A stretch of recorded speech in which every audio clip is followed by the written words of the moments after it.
happening, weirdos? This is an exciting one for me because this is one of my absolute heroes in my life. One of my great teachers and a dear friend and the author of, now it's four of my absolute favorite books in the world. If you are looking for a book it's a great audiobook, by the way, that opens your heart and just makes you feel connected. And there's deep stuff, touching stuff, but it also just is brimming with hope and joy. His new book is called Cherished Belonging. The others are Tattoos on the Heart, Barking to the Choir, something like that. And The Whole Language. I'm pretty sure it's Barking to the Choir. Anyway, they're all great. Look up Greg Boyle books. And the newest one is his best one. It's called Cherished Belonging. I absolutely love it. Check it out. So happy that you're here. Not much to plug up top. I'm going to be in St. Louis this weekend, if you're hearing this the day it came out. Followed by Los Angeles. We have Cleveland. We have Miami. We have Chicago. We have Pittsburgh. We have New York, New York. We have New Jersey. We have Milwaukee. We have Brea. And we have Royal Oak, Michigan. All of those are available on PeteHolmes.com. Hope to see you out on the road. And thanks to everybody who came out to Spokane. I now know how to say it. It's Spokane, not Spokane. Anyway, also one very earnest and sincere thing to plug up here.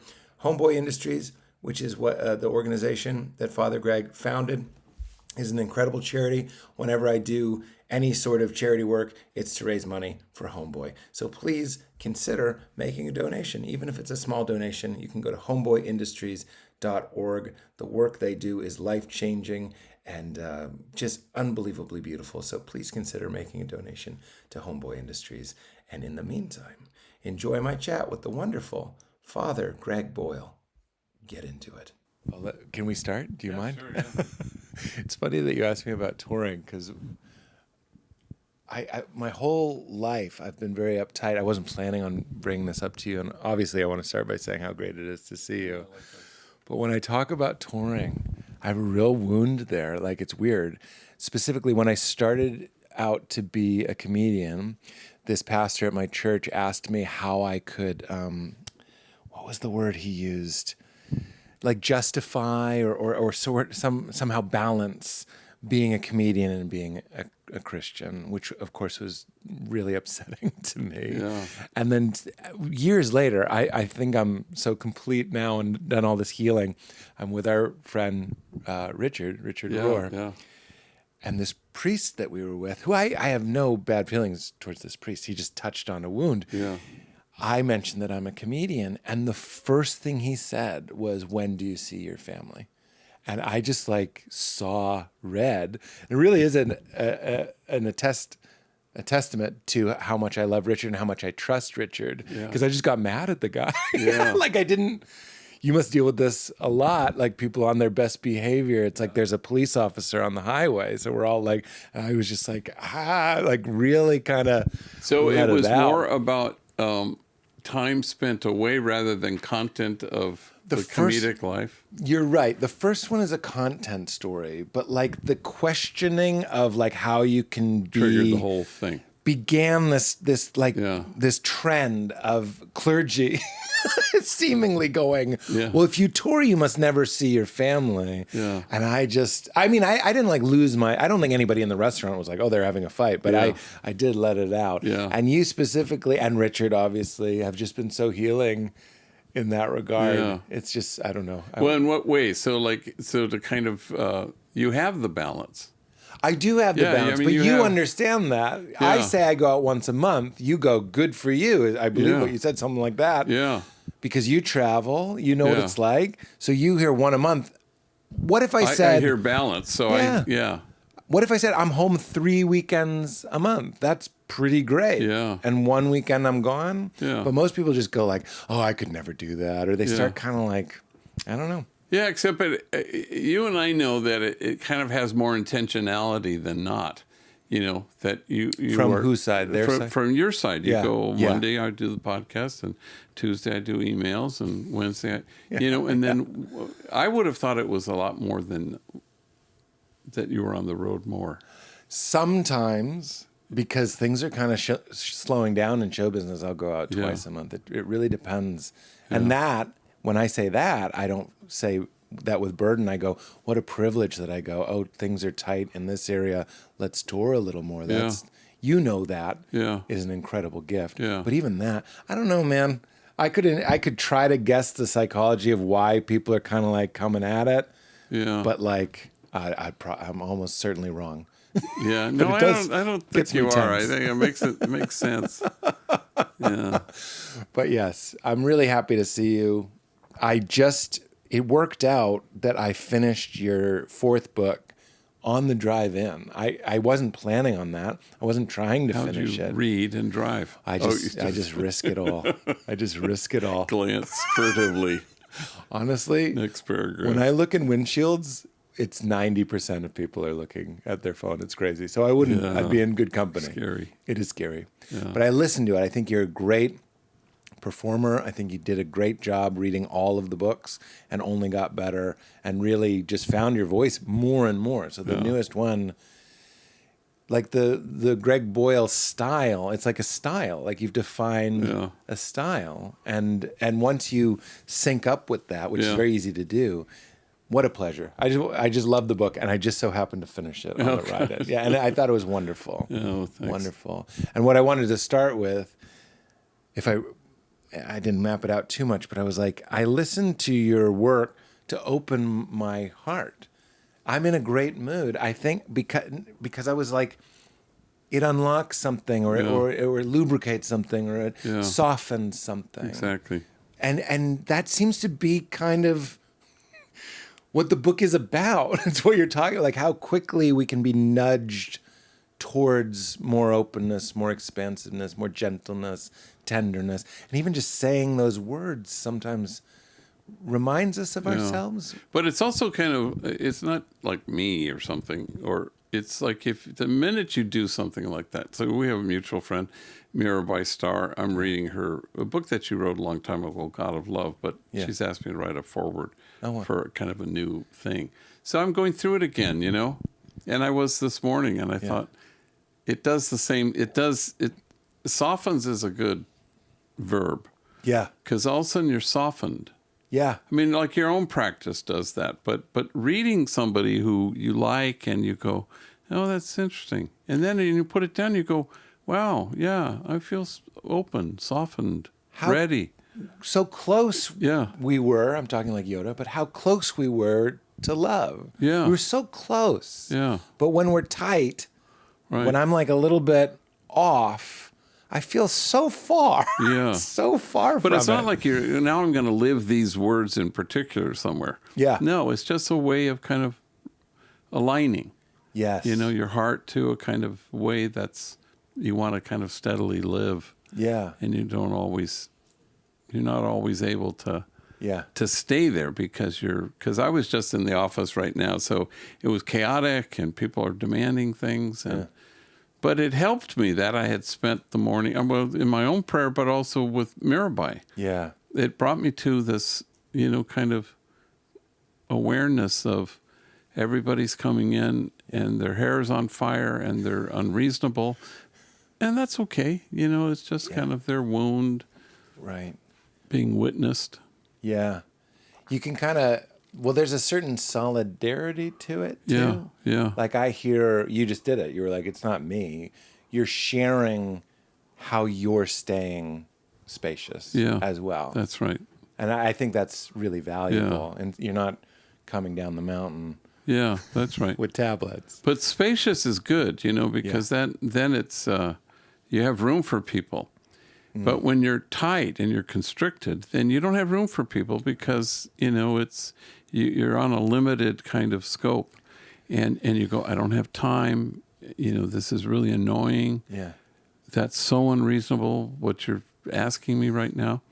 But I was aware that I wasn't so much like that this morning because I've been gone too. So I'm really delighted in people in a way. Yeah. That people who are there every day. Yeah.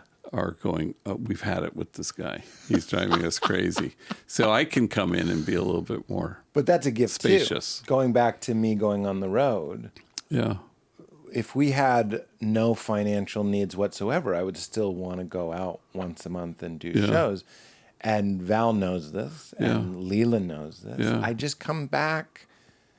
It's not a vacation. It's actually pretty stressful, to be honest. Like parts of it, you just realize you're very alert. You know, you're in your hotel and you realize you've just kind of been sitting there, you know, like kind of like getting ready for something. Yeah. So it's not like going out and seeing the sights. But when I come back, I'm a better because of that space away. So I have to, I don't want to call it a But strategy. you're also kind of in, you know, you're FaceTiming, you're staying in touch. Staying in touch, and people are, you're able to kind of maintain that in a way that was inconceivable 40 years ago. I know. We couldn't really do it like we can do it now. I know. It's really amazing. Yeah. And that my daughter is growing up with FaceTime. Yeah. And just being like, of course I in can. Zoom or whatever. Yeah. You can have a whole little hang. Is she like first grade? Yeah, exactly right. Yeah. Yeah. She's about to be 7. To go into first grade. She's going into first grade, yeah. We made the choice to keep her in kindergarten, which people always say that's the right choice. Oh, yeah. No, that's Let smart. him be the older kid. Yeah, that's right. Yeah. It was Makes a difference. My father put my brother in Little League, and God love my dad. He just did what he thought he was going like, put him in the, let's say it was 11 to 15 instead of the 6 to, I don't know, I'm making these up, 10, and he was 11 or he was 10 and a half, and he put him in the bigger group.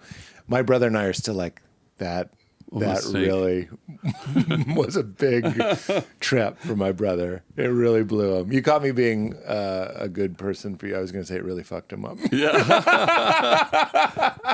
Let's not do that. It can. It did. Do that. Yeah. I mean, and I don't think my dad was like, you can do it. That was his spirit. And then suddenly you're with these kids that have been playing ball for 10 years. Yeah.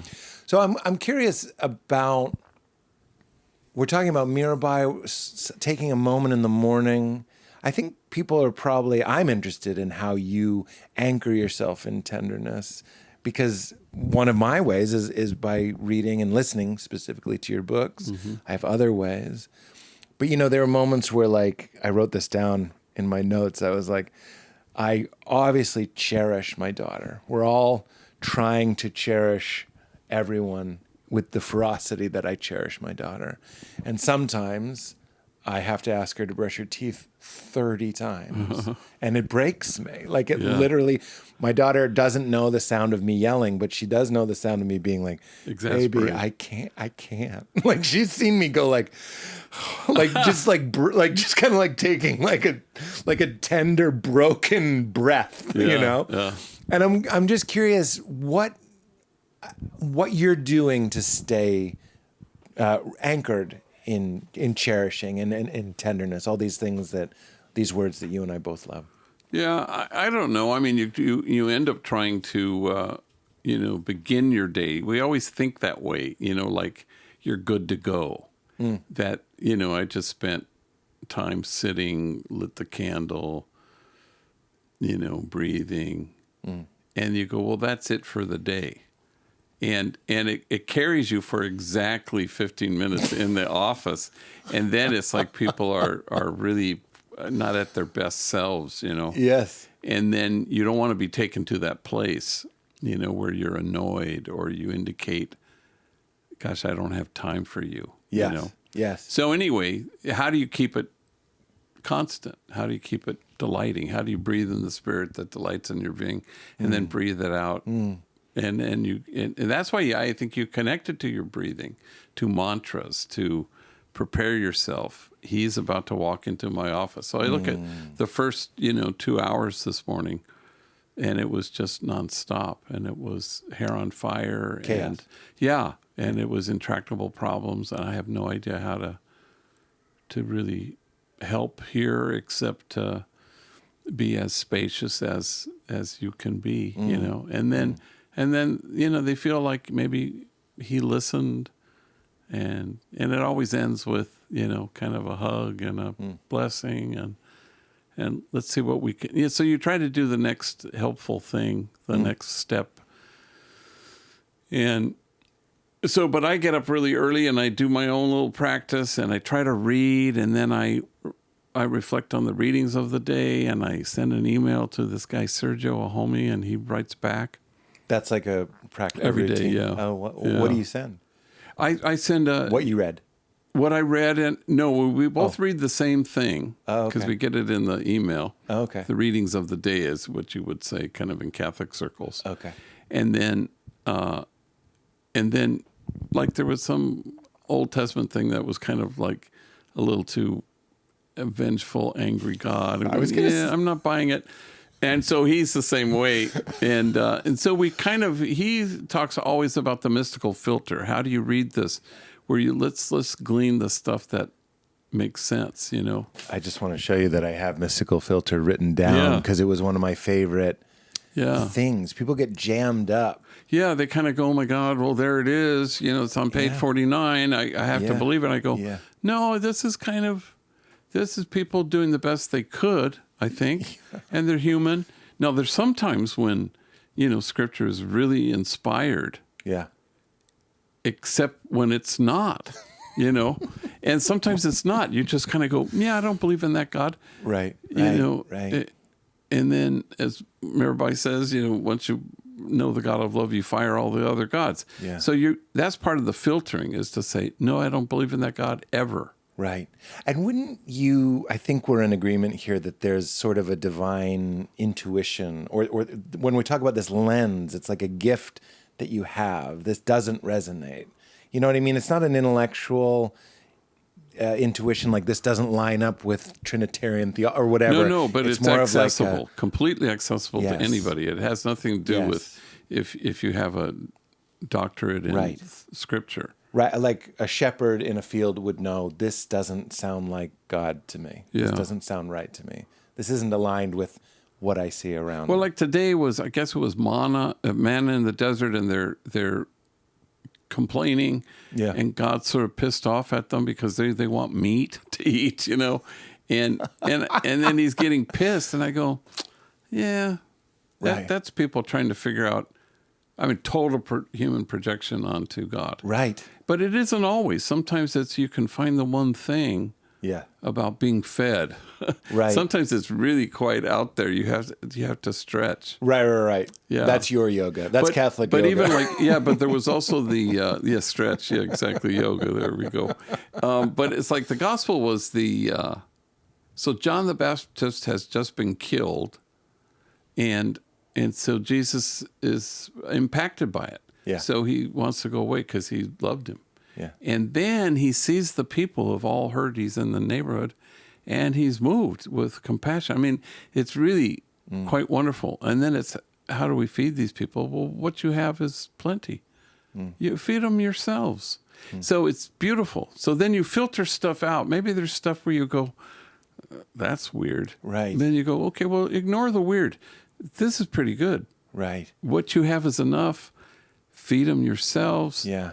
He felt he was grieving for a friend. Right. And he felt compassion for these people who were broken and wounded. Right. That's enough. And now if there's something alarming in there that derails you and makes you say, whoa, why would you focus on that?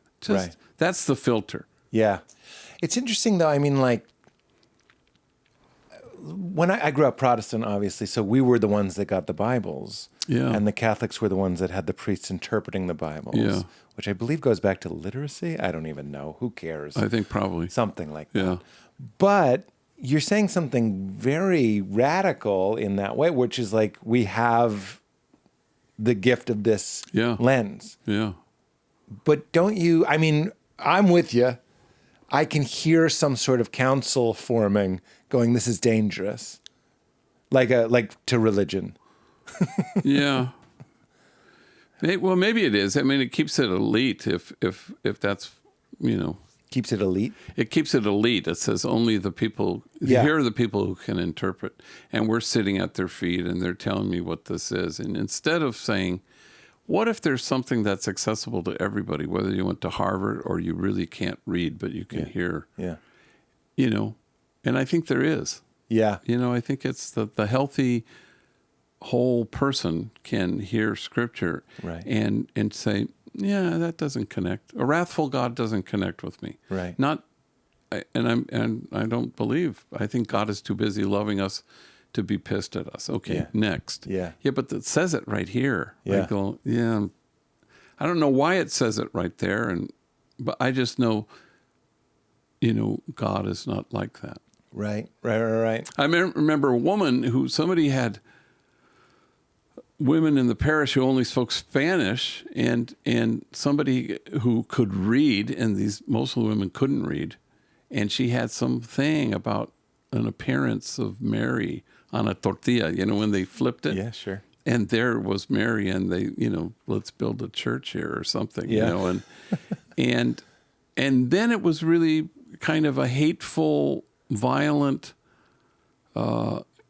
wrathful, if you don't get your act together. And there was a woman who has since died, Socorro, and she goes, I can't read that pamphlet you have, and I've never went to school, but all I can say is Dios no es así. God is not like that. And she was so confident in that. And everybody looked, and it's like, but the woman with the pamphlet was the most educated person in the room. She was moderately bilingual, but she had been to school. She could read Spanish. And Socorro couldn't. Yeah. But she knew she didn't have to have any priest validate. Right. And at that point, I could barely speak Spanish, but so I had to I didn't know how to address this woman who was derailing our whole meeting by saying hell in a handbasket or whatever that expression is. Yeah. Is that what it is? Hell in a handbasket. Yeah.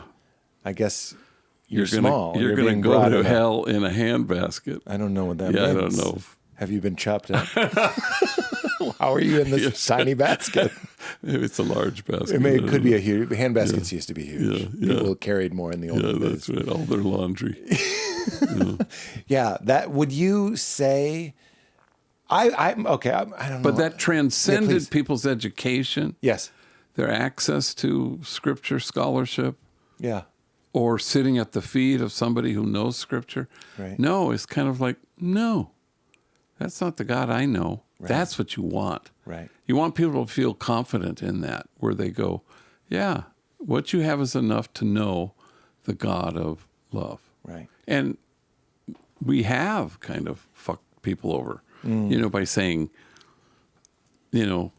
I know the scripture and this is what the scripture says. I guess what I was getting at, and I don't even love this area, so maybe we'll move away from it, but like the concern that if we teach people the mystical filter, what am I representing right now? Yeah. I'm just saying, if we say, okay, you have the mystical filter and I have the mystical filter, you could make lots and lots of different, which we have, types of Christianity. There might be the angry one here, and my mystical filter says that God is rageful or whatever it might be. You see what I'm saying? Yeah, except that the range is not so wide or so detailed. It's kind of basically God is love or God's a dick. I mean, but so it's not like it's not right. It's not a fine-tooth comb. It's kind of I don't know. I don't really believe in that. Yeah. So it's not. It's more broad brush than tiny little brushes. Because and that's what's helpful about it, I think, because then it's God is love, merciful, mercy upon mercy upon mercy. Right. That's who God is. Didn't we talk about that? God doesn't have mercy. God is mercy. Yeah. Maybe. And God doesn't love you. You are God's love. Yeah. Like we are the unfolding of God's love. And mercy is good because mercy is really larger than where we get stuck. Yeah. Like forgiveness, I think I might have written about that. You did. Look, it's on a Post-it over there. Forgiveness is overrated. I think I just wrote mercy is where it's at. Yeah. Because forgiveness acknowledges. Forgiveness waits. Yeah, waits. What do you have to say? And it's like, you apologize. But but mercy, it's the father running to the kid. Yeah. Yeah. And say, I don't want to hear your fake ass apology. I love you too much. Right. You're home. I thought you were dead. This is the prodigal son. Yeah. Yeah. Before he reaches, one of my favorite parts. Yeah. The fact that he runs to him. I know. And he doesn't fold his arm and say, tell me first what you need to say. Yeah. No. Which is what we would fully expect Well, people who listen to this podcast know I say this all the time, but I'd love to hear your take on what I'm about to say, and I'll say it really quickly. In that story, there's no atonement. The prodigal son remembers that he's his father's child. I could cry. Yeah. He just remembers who he is, and he goes home. He doubts. He's with the pigs. He's unclean. He's lost everything. But the father never, and he says, you are always with me, and everything I have is yours. But we've sort of turned Jesus into the guy who finds the prodigal son, says, I know your father's a madman, and he will demand blood, but I'll let him kill me. And this somehow pleases God. Like, right? I feel like we're aligned here. Oh, yeah, definitely. God is mad at us. We murder his son, and he goes, we're good now. Yeah, no, I don't understand. Well, I don't embrace that. I mean, I don't know. Maybe that's somewhere out there in the world. Yeah. But I don't find it that helpful. Because I think God became one of us so that the love could become more tender. And that's kind of the point of Jesus. So all the atonement stuff. Were you raised with that completely? Yeah, 100%. Yeah. That was the point. In fact, I just visited a group of Catholics, and I won't tell you why. I was with a bunch of Catholics. I was very excited to talk to them. And we were hanging out and kind of talking about this stuff. And then we got very quickly to original sin and the second coming and atonement. And I was like, oh no. Like I realized I hadn't had that conversation in a really long time. And that was a Catholic group? Yeah, that sounds very Protestant to me too, right? It does not feel kind of like I mean, it's there. Yeah. But we really put a fine point on it. Yeah. But like the idea of atonement, the blood of Jesus cleaning us and all that sort of stuff. There's a Richard Rohr line where he says, Jesus didn't die to change God's mind about us. He died to change our mind about God. Yeah. Which I'm like, there he is. Yeah. In our suffering. Yeah, that's okay. Yeah. Yeah. Wait, what is it? I like that. You like it? Yeah. But you say in your book, you talk about like in PTSD, right? And I believe I have some PTSD. It's never post-traumatic stress. It's moving with your wound, I'm paraphrasing you, with curiosity. Yeah. The way that Jesus moved with his wounds, with curiosity and openness. Yeah. And that like, we're not going to like tap a cane and drop it. It's never post. It's never after. Yeah. It's ongoing. It's with you. Right.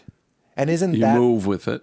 Isn't that sort of, we have this, I share it, an interest, I don't know if I'd say a fascination, but with Jesus and the cross and the walk up to all of that resonates with us. The symbol of this faith is a suffering God-man. Yeah. and that speaks to us as a symbol. It resonates. We go...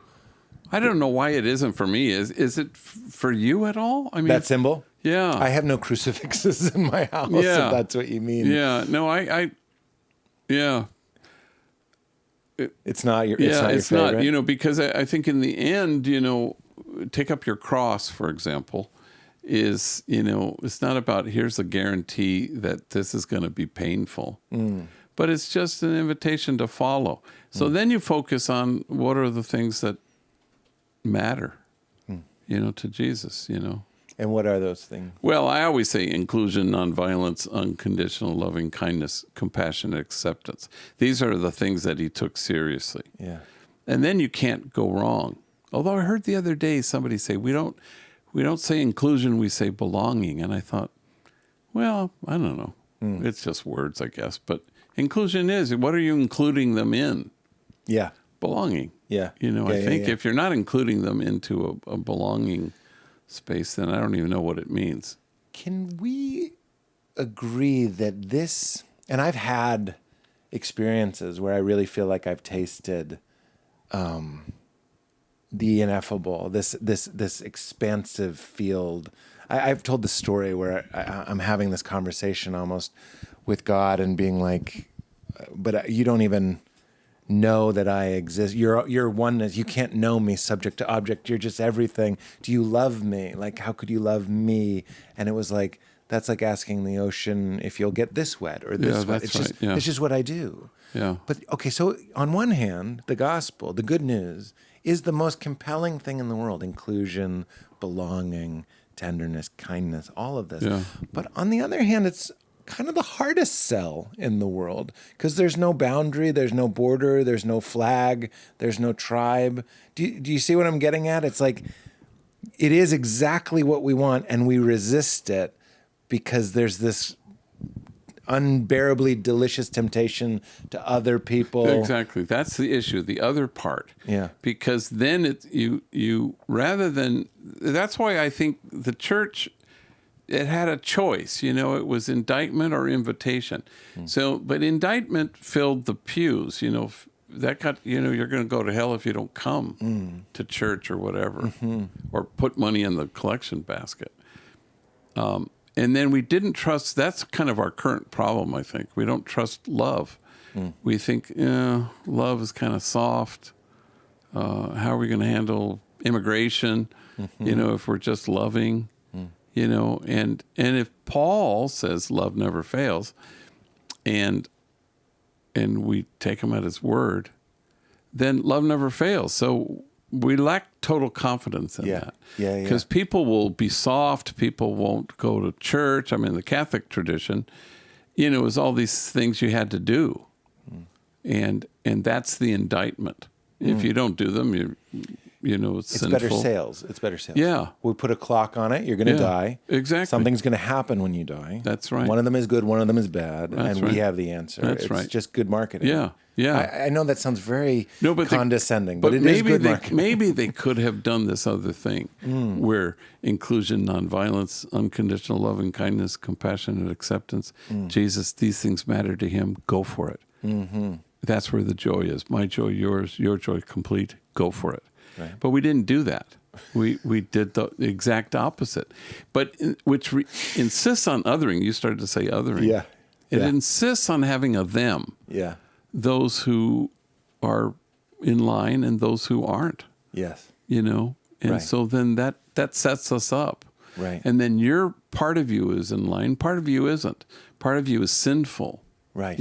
Right. So I don't really use that language because I don't think it's precisely what keeps us stuck from making progress, kind of evil, sinful. Like even right now in the immigration situation, people go, it's pure evil. And I go, this is not helpful because you end up doing what you're really hoping to highlight, which is there is no them. Right. There is no worst of the worst. Right. There is no other. It's just us. Yeah. But if you say evil, then you by definition, you're othering. I mean, I don't know how you can avoid it. Right. It's so funny, even when you say it's just us, I have an old program where I go, you mean the people that are aligned with inclusion and Homeboy and Father Greg, and here we are. Yeah. And over there are the scary this, that, and the bad folks. Yeah. Yeah, it's It doesn't mean you don't call out harm, where you say this. So, but if I call something evil, then it's the end of the discussion. But if I say, this is really doing harm to real people, I don't have to demonize anybody or make a villain of anybody. Right. I just have to say, let's be clear about what this is doing. Yeah. It's harming people. Do you, not to get too psychological, but I think like it can feel costly to our identity, our separate identities, to love mentally unwell people. Because I feel like we're afraid that it's almost like superstitious. It's like if I love it in you, maybe it'll come out in me. Like somebody does something unspeakable, we have to cast them out. We have to stone them. I mean, anybody with basic scapegoating psychology knows that feels good in a very cheap way. Yeah, exactly. It's like huffing gasoline or something. It's cheap. Right. Yeah. We're going to kill, the enemy is in this country, the enemy is over here. And that is certainly what happens with, I was going to say gangbangers. That's because the reason I said gangbangers, have you seen The Dark Knight where the Joker talks about the plan?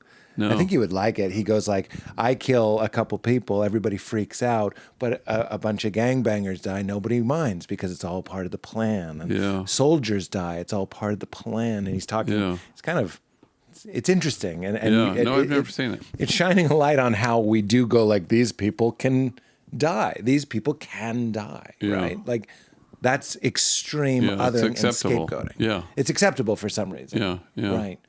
I think where were we going with that? Othering. Yeah, I mean, it's hard to do. You were talking about somebody who's mentally ill, and we want to distance ourselves from things, and I think the word evil helps us put space between. I don't want to find common ground between me and a murderer, let's say. yeah, But like you say this beautiful thing in the book, and I mean, you say countless beautiful things in the book, but that somebody at the LAPD said when you're solving a murder case, it's helpful to imagine that the victim was a family member, so it'll motivate you. You'll be emotionally invested. yeah. And then you say it would also be beneficial to imagine that the perpetrator is a family member. Yeah. And it's like, of course. But like, that's so challenging to people. Why is that so challenging? But even like recently, we've had, there was the 4 people killed in the Montana bar. It's hard to keep track. There's so many things, we don't call them serial killers. I guess, I don't know what we call mass shootings. And so people will say, gosh, they haven't found a motive yet. And there was one guy that they're still looking for. And some family member with great compassion was saying, he's so mentally ill. He's an he was a veteran. And she kind of talked with great compassion. I don't know who she was, like a cousin. And he's just so ill. So the goal, of course, is to be able to be attentive in a loving way to enough people to make sure nobody's isolated or alone in their horrific pain. And so that you notice this guy. Yeah. Which apparently she did. But it's like we tried to get help without those kinds of things. But I didn't need anybody to tell me that, he's mentally ill. Yeah. I already know because he just killed 4 people in a bar. Right. But they go, well, we haven't figured out a motive. I go, oh. Right. I don't need to hear a motive. Why would you look for a motive? This is not a rational, healthy whole thing. Well, that's something you say in the book. Yeah. You go resourced, emotionally stable, not stable, emotionally well. Yeah. Or cherished. Yeah. Or included belonging people. I can Don't see, shoot like people. at Homeboy, you can see the power of people being cherished. Deep mental health issues this gang member has. But so you hope for stay clean, stay in recovery, maybe talk to somebody. I think you're going to probably some meds to lift your boat so it doesn't take water. And you're going to be okay because you're surrounded. We love you.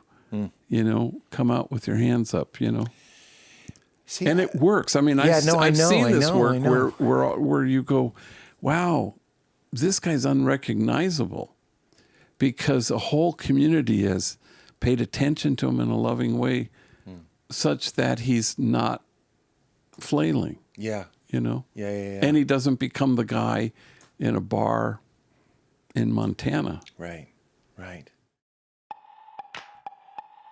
This episode is brought to us by our friends at Modern Mammals. Modern Mammals is the non-shampoo shampoo that cleans your hair like shampoo but doesn't over-dry your hair like shampoo. It's like a biohack. It leaves just the right amount of natural oil in your hair to make it look perfect right out of the shower. My old strategy was don't wash my hair, or if I did, I would fill it with all types of products and sprays. It was awful. Now, Modern Mammals, 1 step, 6 seconds to perfect hair that gives you that perfect hair flow. It is a game changer. Over 40,000 guys have made the switch. Actually, I think that's 80,000. This is an old piece of paper I'm looking at.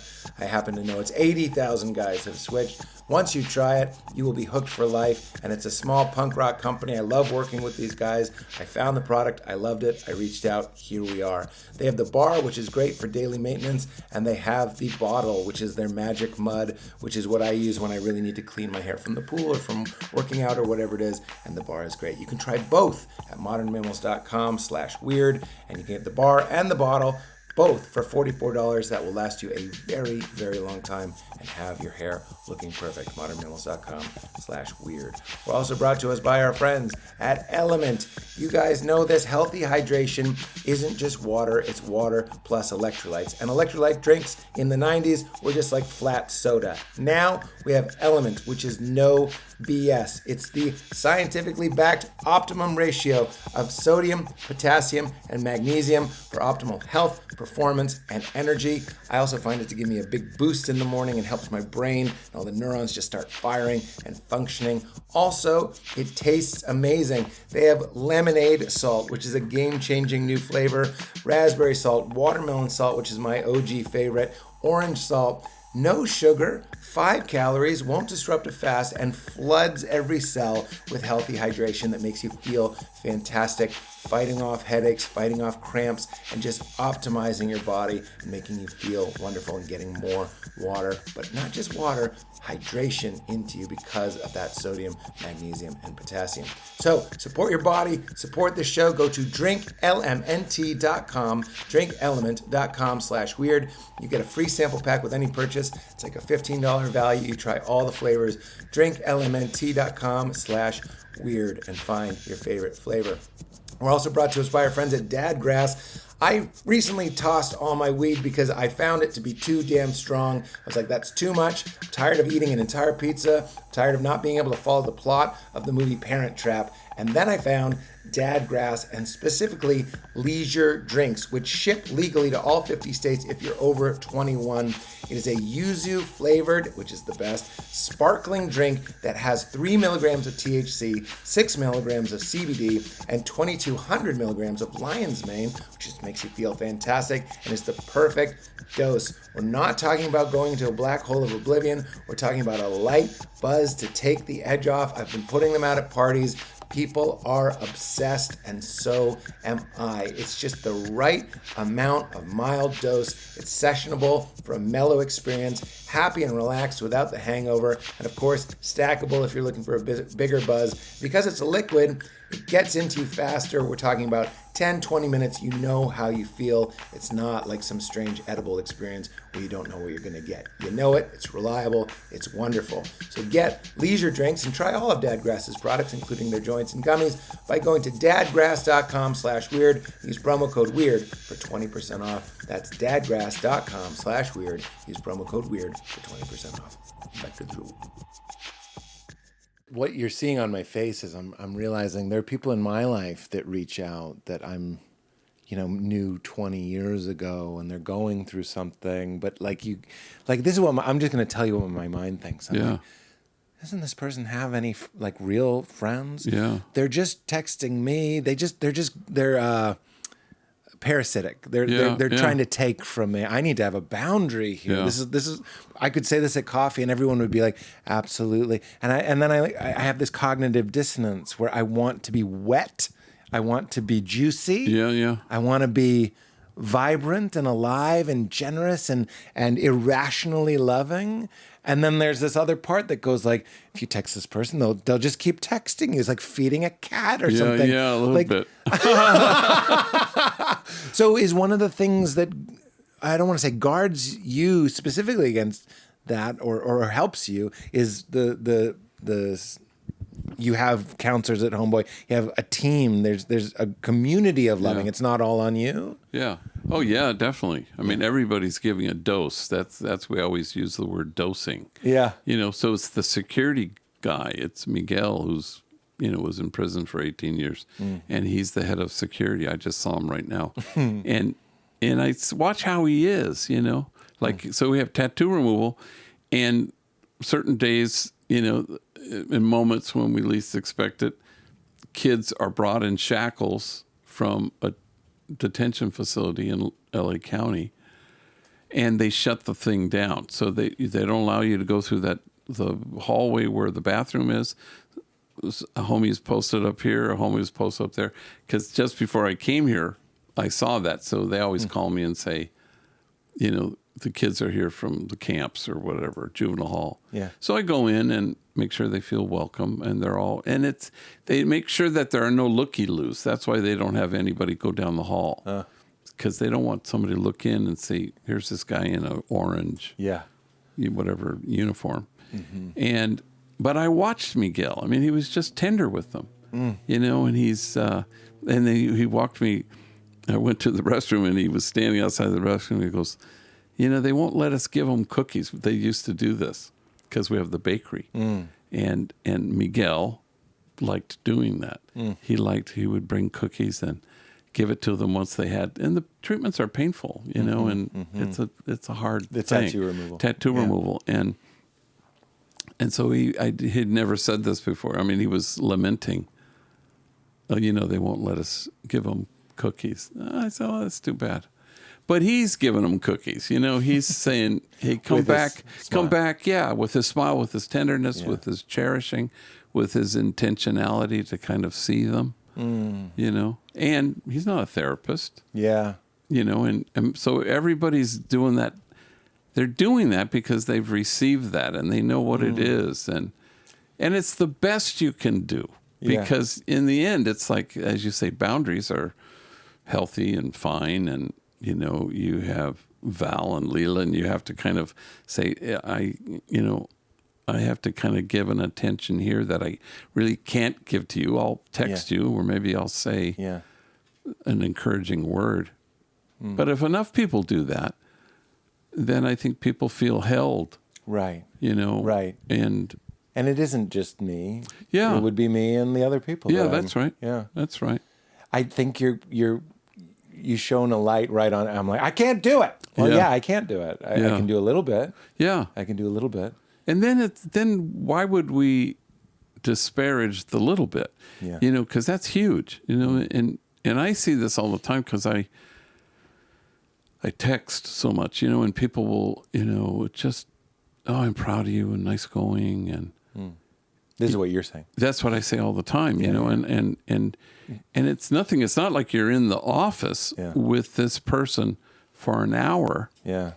It's just, a hey, little congratulations. A little bit. Hey, I heard today, I sent somebody, they announced at morning meeting that, you're moving to full-time. There are these little things. And you go, that's not a huge thing. Right.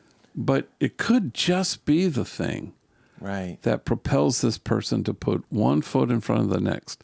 And if enough people are doing that with that kind of intentionality all day long, it has a cumulative tenderizing effect on people. Yeah. Well, this is beautiful. And on me too. Yeah, you've caught is a weird word, but you've caught me believing that it is all up to me. Like there are lots of people in my life and in my community. Oh, this person's in pain. I want to hang out with them, and then I get overwhelmed. I very quickly go to I can't every fucking day or whatever it is. But what is the thing that you can't? Because ... Yeah. I can't what? Save, fix, rescue. Yeah. Yeah. I can't allow this person to be, if all you had to do with your life was this person. Yeah. Well, okay, maybe feel bad about the fact that you're not, but just a part of my life. Yeah, that's just a part of your life. Yeah. And then I think the thing is outcomes and how do we kind of well, I'm very Western. I'm result. What's the result? Yeah. And you're slowing me down. Yeah. You're going just this text, just this breath. We're all back you have to that. do. That's all you have to do. Yeah. And then you feel kind of, wow. And then even little things because we both travel and you can say, I'm going to smile. It seems weird, but then you feel like, wow, this is kind of activating. Yeah. It's pulling me out of my funk, out of my self-absorption. I'm walking onto this plane. Yeah. I'm going to say hi. I'm going to smile. Yes. And people are electrified by it. Yes. And it kind of goes, what I was saying, how close we are to that space. Yeah. We're very, very close. Yeah. And that little nudge into it. Yeah, that's right. You're reminding me, I like to call my mom after I've been listening to your book because I'll have a better call with her. It shifts the energy. And you were reminding me, you're texting homies, I'm proud of you, or I heard this or whatever. It was beautiful. I called my mom and was just like telling her how proud I am of her and how brave she is. And, she's dealing with all these old age things. And it was the most different conversation.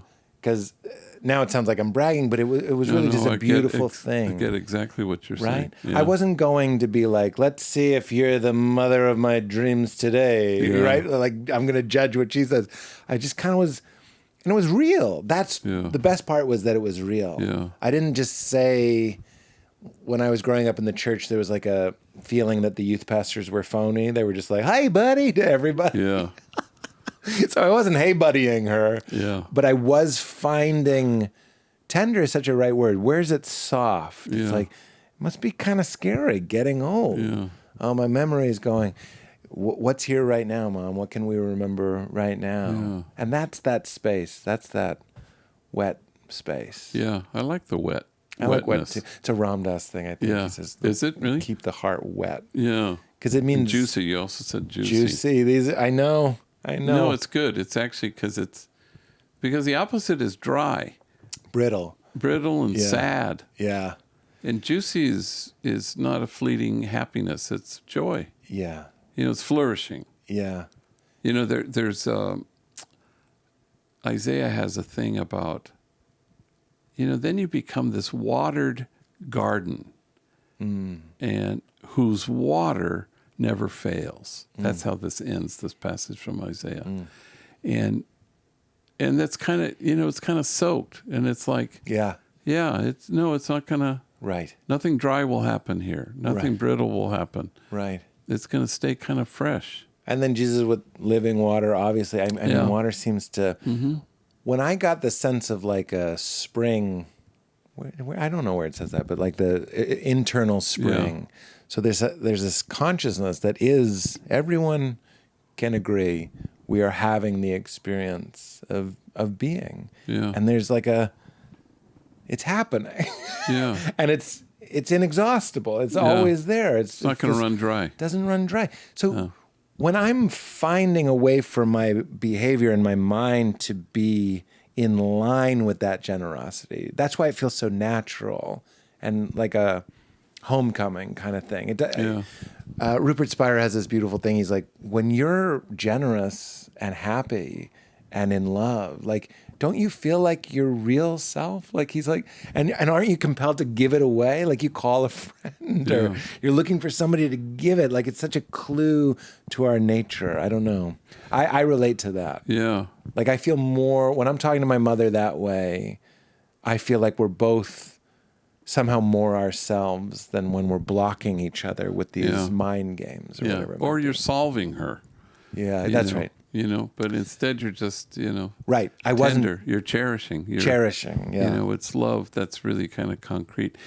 I've heard you mention him before. Rupert. Yeah. Well, is there a kind of a seminal book? I'm embarrassed to say funny. I don't know him. No, you shouldn't. I gave it to Richard and I felt like such a dingus.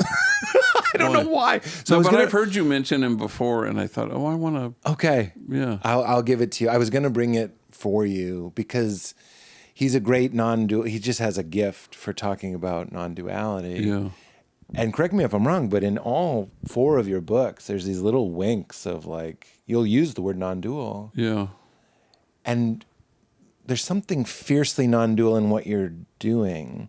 There's this, meaning, I feel like your life is an expression of no otherness, like a oneness. It's not just a conceptual, like, well, how many infinite spaces can there be, or whatever it might be. Yeah. And what is your relationship with that when you say non-dual? Are you winking to a deep appreciation of that kind of approach? Oh, yeah, I think so, yeah. I mean, I those are the things I like and I connect to. Yeah. But it's also, good and bad is kind of how people operate. And so then you kind of like, well, we stand with the bad. We stand with folks who are demonized and easily despised and readily left out. That's who we walk with. Mm-hmm. And so, but once you walk with them, you're by definition saying, no, they belong to us. They're not outside this circle. Right. So we're imagining the circle, and now we're going to imagine it with nobody standing outside of it. Rupert says that. He says you keep widening the circle of your inclusion. Yeah, that's the whole idea. Yeah. But it's not as clear, because like even just today, you know, because I've been gone for a few days, and one kid, all people acting way out of character, and one guy robbed somebody, and it's like, whoa, that's never happened. You know, and somebody had a gun. I go, wow. You know, especially, I mean, that's happened. But, you know, when you look at somebody, you go, wow, that's really out of character. So you want to draw lines. You want to say, you know, you're banished, you know. and it's frustrating because you have to insist on not doing that. Yeah. I mean, you still kind of have boundaries. You still say, like today, one of the homies who runs the place said, you know, mentioned 3 names and said they're on the no-fly list, which means they can't come into the building, which is heartbreaking because, you know, you don't like having that. Yeah. But because they were violent and provocative and stirring the pot, Yeah. you know, and it's a timeout, basically. Yeah. We never cut them loose. We just say, and we always try to keep communication in and have people on the no-fly list returned all the time. But, you know, for now, for us, it's really important that you not come in here because it's too triggering for people. Right. So, but I was, you know, texting, had a red light, you know how you do that. And am I texting and driving? No. I'm at a red light. So maybe that's splitting hairs, but that's when I get most of my texting. Yeah, exactly. You know, I drive a car that dings when the light turns green. Oh, really? Yeah. Wow, that's and it's because it knows. It knows that it knows everyone's texting at the red light. Yeah, that's when you have a 6-year-old too, I feel like we probably understand each other in that way.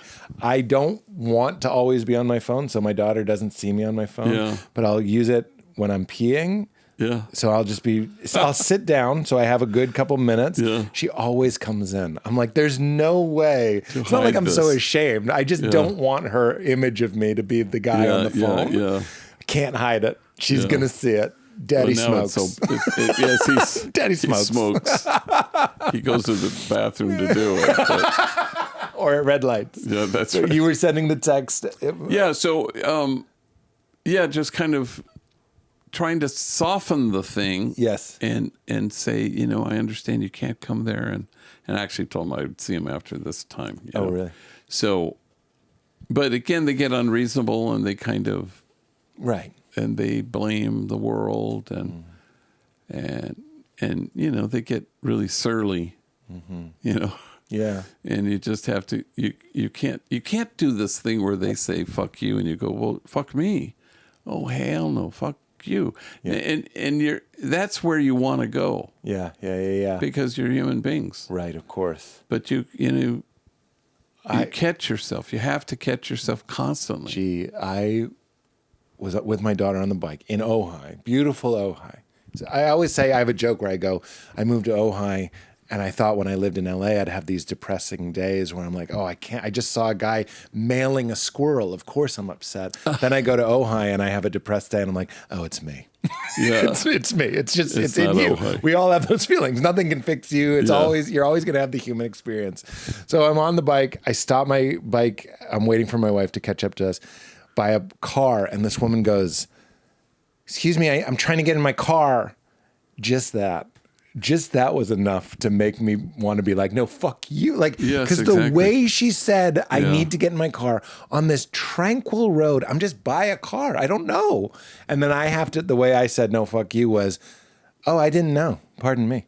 Like that, but I said fuck you, and we knew that she knew that I said fuck you because she was talking to herself, and we didn't know. It was in like, other words. Exactly, we didn't say the words, but why? It's endlessly fascinating. Yeah. How, and I'm a person interested in healing, expand, all of this stuff. Still, in that moment, you're threatening, you're like assaulting something that I'm very protective of. Like, you can't have this, and I'll go to war for it. Yeah. I will. Yeah. And obviously, I'm not trying to get rid of those, but when they happen, I'm just like, wow, still couldn't just be like, oh, excuse me. Yeah. I had to be like, oh, I didn't know. Yeah. It never ends. Little moments, Yeah. little humbling moments. But it's hard to catch yourself in those kinds of things. For sure. Yeah. And it's good to not beat yourself up about them. I mean, Yeah. I know you know that. Yeah, I yeah. know you feel that way. But it's like, because the homies will talk about, he took you to that place. Yeah. And which is an interesting way, the way they phrase it, because I think, well, what's the place? Yeah. The place is where you're toppled by something. Yeah. By somebody's bad behavior or rudeness. Yes. And how do you not get underneath? How do you not try to find, where's the thorn? What's that about? Yeah. I think it's the hardest thing in the world. I think it is. And I used to think that converted or enlightened people didn't have those moments. Yeah, I no. still don't know. No, that's not true. I don't think it's true, right? It isn't true. Yeah. I mean, like Pema Chodron, who I love and is a friend, and she says, she talks about catching yourself. Yeah. But she's saying that because she has experience of not catching herself. Yeah. I mean, truly. Yeah. And she'll talk about that. Yes. And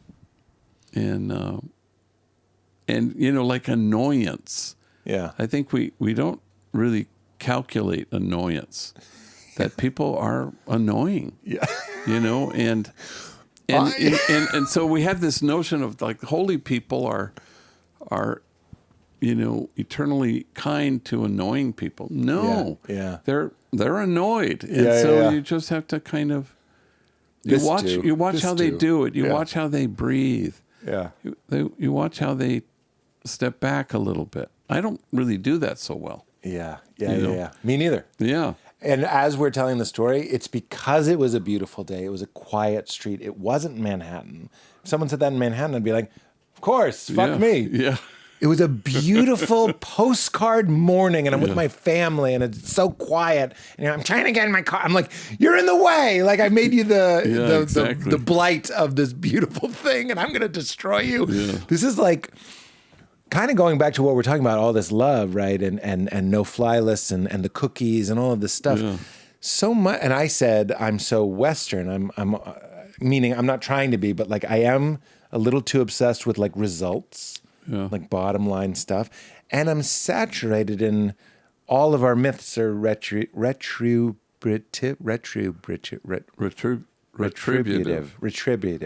Retributive. Retribution. I will be your retribution, as somebody said. What is that? Well, that's what Trump said. Oh my God. Yeah. I will be your retribution. He did? I didn't even know that. Yeah. Well, there you go. Another one. I can't say Retribution. It. Retribution. Retributive violence. is really hard to say. I don't have a lot of words I just can't say unless you just said it. But violence in the name of retribution. Yeah. Like the Avengers avenge in the name of retribution. We punch what punched us harder. Batman punches Bane harder. Second Batman reference. Yeah. That's our myth. That's meaning that's our story. Yeah. Like our culture is like, if gang violence is going up, we will send more police and we'll incarcerate more people, all that sort of stuff. Yeah. And that seems to be at play, meaning like it's like a what the hell is water thing. Like I'm a fish and I'm swimming in every story is like, if they get you, you get them. And if it's not working, cut it off, all that sort of stuff. Yeah. And in comes this Miguel who wants to give cookies to a man in shackles. Yeah. It's a hard, I don't think it's a hard sell. It's what we actually want. We want Miguel and cookies and shackles. That's right. But we go like, missiles and punching and I'm your retribution. It has this. Again, it's like I probably write too much about this and about health. So retribution, he says, I will be your retribution. And I remember Newt Gingrich said, yeah, but wanting payback is human.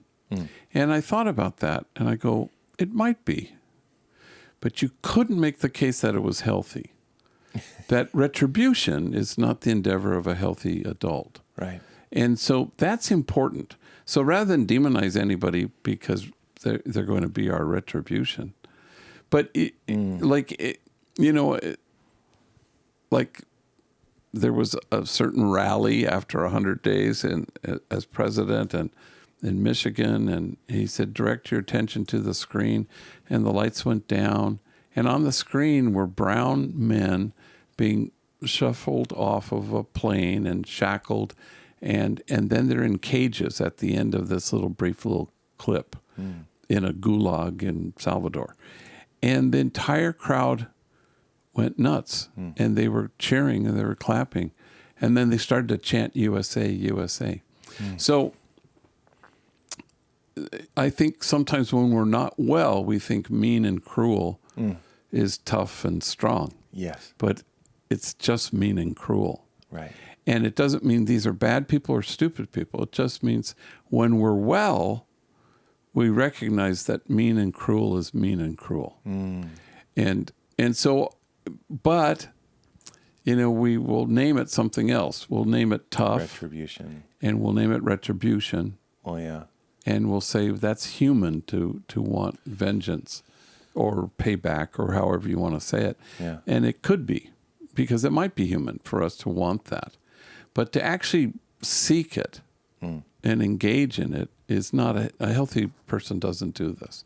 And so I don't have to say an evil person does it. That's right. Or a stupid person. But you go, we all could be healthier than we are. Well, I wonder if you've had this fantasy. Okay, I have so many things. That was so beautiful. I wrote it on my mirror. We don't have enemies, we have injuries. And what is the other one? We don't have hate, we have wounds. And I was just like, that is just... I'm talking about for me, that heals me. I'll have like a hateful impulse, and it only takes a moment to go, what is the wound here? And it's right. It's usually right there. Yeah. And you go like, and then you're tender to yourself. You're like, this is a reaction to a hurt that you had. And when we're talking about mentally unwell people, we're like, these aren't our enemies. These are injured people. These people have some sort of injury. Yeah.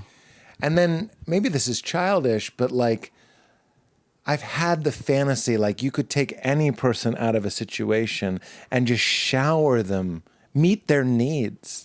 You see how this is kind of childish? Yeah. I used to think this way, but I used to think, let's do it. Let's save people and take them to a island, and let's change what they're eating, and let's get them moving, and let's get them sunlight, and let's get them rest. Yeah. But then what I learned from you, what we're really talking about, let's get them included. Let's get them cherished. Let's be tender to them. Let's be patient with them. Let's be gentle with them. Let's be understanding. Let's listen to them and address their wounds. Then we can transform somebody. Yeah. I think it seems like maybe we've lost that. Then transformation happens. I always make the distinction. That's good. As opposed to I'm going to transform There people. I am being an Avenger again, though. I'm like, if we can take them through the program, like I'm Iron Man. I love that shift. It's like then... Because then the emphasis is on the communal, I never say I transform lives. People say it, reporters will say, he has how's it feel to have transformed lives, And I go, well, I don't feel that, but I do feel that transformation happens there. That once people kind of enter it and everybody's dosing. It's a system. Yeah, which is why everybody comes back. Whereas we used to fret. Oh, God, he got arrested, or he got high, or he relapsed. Yeah. Oh, God, maybe he'll be back. But nobody says that now. Everybody says, he'll be back. Because there's a kind of, it's so compelling. It's irresistible. Yeah. Where people go, I was cherished there. And I'm going to have that again. I want that again. Isn't it so funny? What comes to mind is I took my daughter to Disneyland, and we stayed at the hotel, and they say welcome home when you come there. Oh, so there's this like, I'm not saying it's evil or the commodities. Yeah. It's so amazing that even corporations have gone like, smile, all these things. It is a little bit dodgy that it's like mandated, but it's an extension of like, people want this more than anything. And when it's real and it's not just a mission statement from the Disney Corporation. Yeah. Well, do you see why I thought of that? But it's also longing. Religion isn't about, creed. It's about longing. So somehow, how do you tap into what are people longing for? People long for that. That's right. People long to be at home. People long to be welcomed, included, seen, safe, and people long for that. So give people what they want, rather than what you think they need. But just kind of, because then it's I bet you find this on the road, in audiences. It's funny that you said that, because I was already thinking of that. That, because I find it, and you think, oh God, it's going to be split, it's going to be division, it's going to be, So I was in Lakeside, Ohio at this thing, and there were a lot of people there, and I thought, I don't know, and I thought there would be kind of a split, and then somebody burst my bubble who was there, and they said, yeah, but they're here to hear you. Right. So they're already kind of on a certain page, I suppose. And I kind of thought it would be a kind of a divided thing, and it wasn't. But it just taps into, I think, what the longing is. Yeah. People, don't you experience that? I do. I have something on the division thing, and what came to mind was I joke about I don't do crowd work because I'm not good at it. I like improvising, but I don't like being like, look at your dumb shirt, that sort of thing. Yeah. So I just go like, you look kind. It's I hate to break hearts, but it's scripted. I do it every time, but I'll look at people and just say something like, positive. That's a nice shirt. Affirming. I go, are you guys married? You're going to make it. It's one of my favorite parts of the show. Yeah, that's great. I just go, you're going to make it. And they know I'm joking, but that's what I was saying. Like, well, they don't think you're joking. They know that it's a thing you do. It's a thing I do, and they know that it's in the spirit of comedy. But I'm also saying it. You're going to make it. Yeah. Meaning, it's a little bit like a Disneyland Welcome Home, but Disneyland Welcome Home does make me feel good. Meaning, we'll take it however we can get. Wouldn't you say? It's like, I don't care. I'm not going to scan that. Because when we talk about priming, which is something I'm very interested in, which is like loading people with certain words will change their behavior. One of the things I love about your books is just, when do you hear the word tenderness so often, or compassion, or belonging? And you like kind of like snapping out of it for a second, you remember that those are, it's not mansion and 5 cars, or it's not all these things we were told it was. Yeah. It's actually, But you hold people in high regard. And it's you said priming. Yeah. Because it reminds me of prizing, which is, I think it's Carl Rogers, who says, I could be wrong, it could be Jung, I don't know who it is, but Carl. It's about prizing, where you prize somebody. Yeah. It's not praising, it's prizing. It's saying you're finding the prize, and you're finding and it enables you to hold people in high regard. Yeah. Which is not fake. Yeah. Because none of it's fake. Right. Even if it's... Well, I'm telling you, I can remember some of the faces of the people that I said. That's hundreds of people. And there's a moment where we snap out of it because we were prizing. Yeah. Just ever so briefly. Yeah. And I try to behold my daughter. That's something I do with my daughter, is beholding her. I'll cry. I love when she catches me looking at her and I'll see her smile. And I'm just like... That's it. Yeah. That's the whole thing. Yeah. Because she knows. Was it you? Yeah, it was you. What fun. Didn't know if it was you or Richard. But the father who won't, the son is reading his father a story at night. He's he's in hospice and he's trying to get his dad to go to sleep, but he won't stop waking up and smiling at him. Staring at his kid. Yeah. And that is an image of God as opposed to, But that's also a decision you make, as opposed to something that just happens every once in a while. The beholding? Yeah. Yeah. I mean, it's really, you intend to do it. That's right. And in order to intend to do it doesn't mean, your sinful self is keeping you from doing it. Right. It just means we can't help our self-absorption. So that's where our intentionality comes in. We go, nope, Leela's in the room. I know I'm worried about this, or I'm wondering about that. Nope. Yes. And you really have to decide Yes. to do it. But I think what hasn't helped us, as when you talk about, the kind of the Western thing or our own religious upbringing, is that it's sin that keeps you from being attentive. Right. No, it's the most natural human thing, which is we're all frightened and we're self-absorbed, and part of our practice is to lift us right out of that and say, no, somebody's just come into the room. I'm going to pay attention. Yeah. I feel like I'd love to hear your take on this, and I'm checking. It's been about an hour. Do you need? No, I'm good. I know. The last time I was here, it was some kind of torture. Oh, and I was mortified to think that you were waiting to use the bathroom. So you let me know anytime. No, I'm fine. But this feels like, again, I'm always, who cares? I was going to say worried that it's virtue signaling, as they call it, bragging. Yeah. But I'm in the car and I'm leaving, probably to come to not this podcast, but a podcast.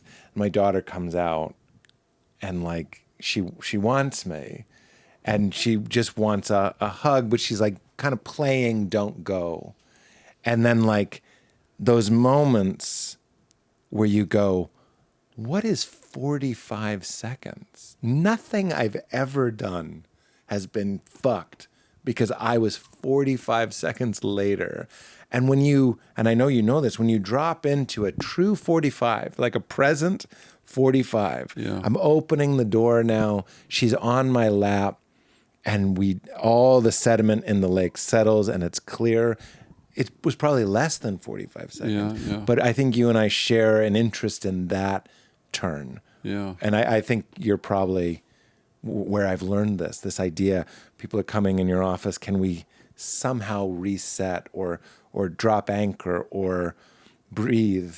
Like with every breath, like try to renew some sense of here we are. Yeah. But, when homies who take my place in my office when I'm not there, because they were talking about this the other day, about, don't check the box, check the pulse. And I get it. I like that. I get it, except I can't afford to do that kind of, because I'll watch them, because I'll be coming in and they'll be having a conversation for like an hour with somebody, and the whole reception area is full.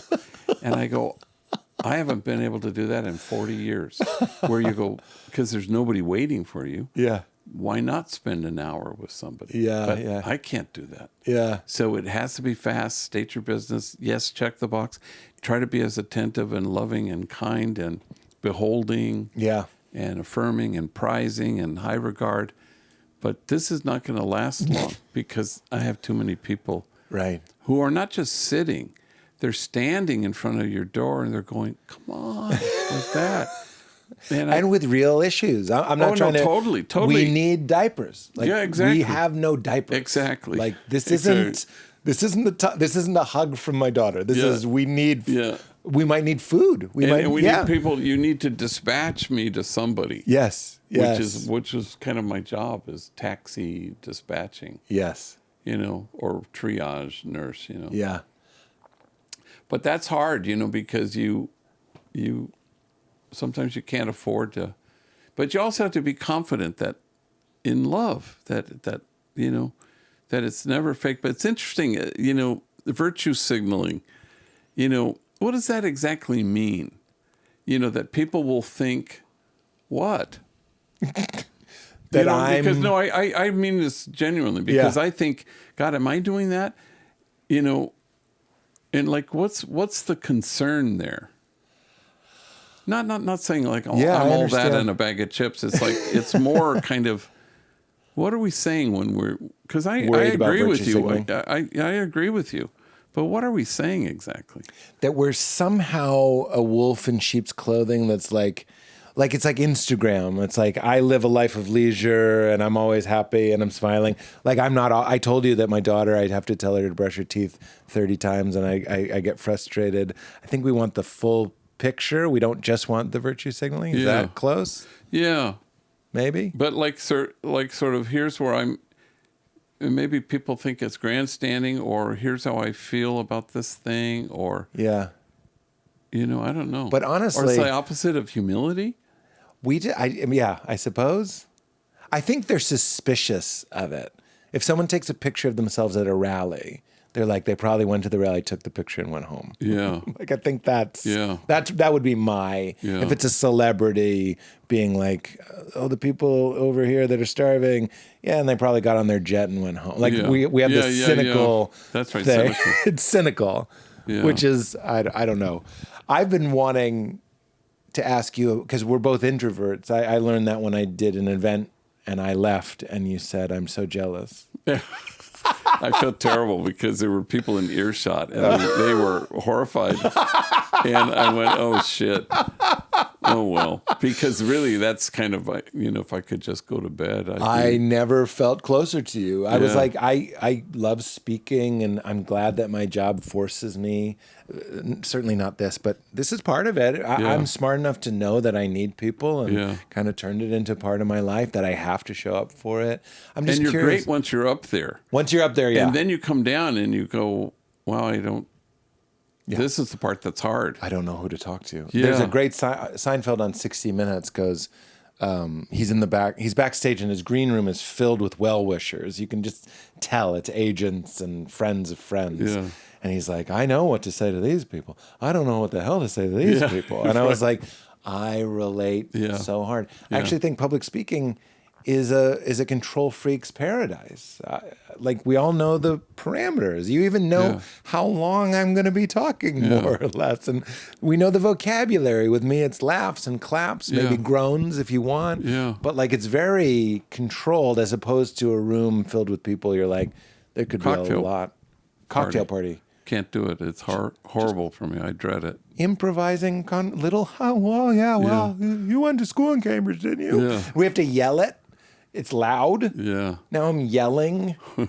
What kind of glasses are those? Like, it's not. Yeah.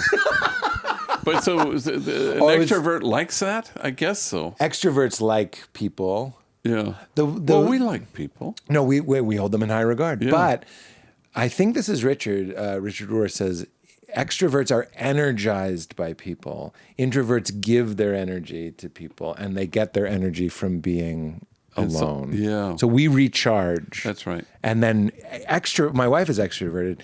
I see her at a party. She's coming to life. She knows social awkwardnesses. She knows sometimes I don't know what to say, but she gets the sun on her skin from being with lots and lots of people. That's exactly right. And I'm like, I like this now. I'm loving this. And when I drive back to Ojai, I will love that. I will. Exactly. I'm with you.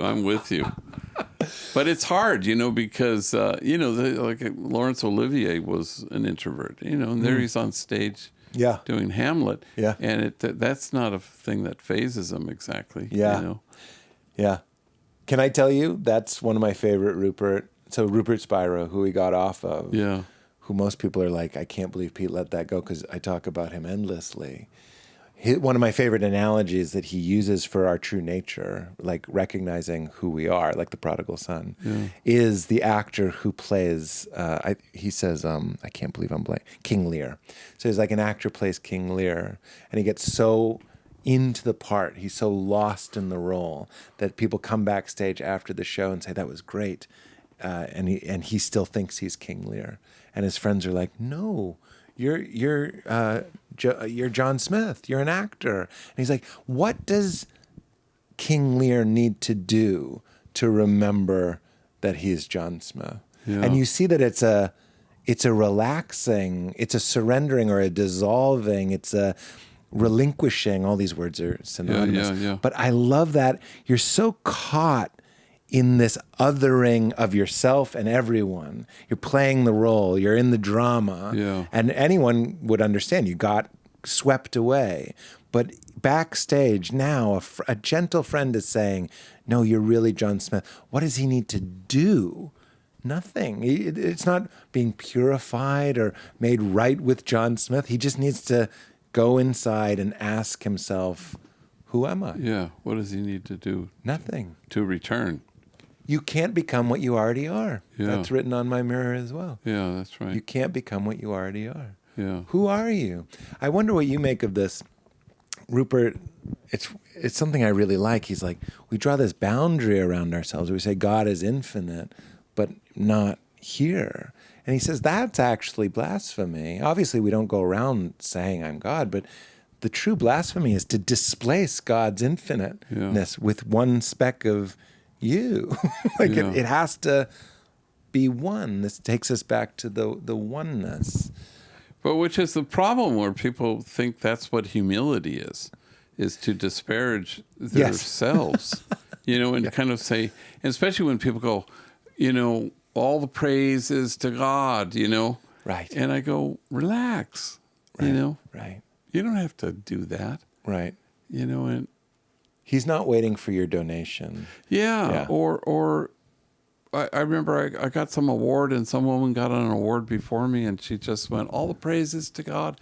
And she was like, it felt like a hostage video that God was somehow backstage and saying, that's right, come on now, or like, that God somehow had her dog at gunpoint, it's like, no, it's okay. God is sort of feels okay about you. Yes. And that you don't have to deflect. Yeah. That God is sort of delighting in what God is seeing in you. I did that when I was in choir in college. Would go, like a basketball player. Yeah, exactly. Be like, no, it's not. Please don't clap for me. Yeah. But it's the great Jim Finley. We both love Jim Finley. Yeah.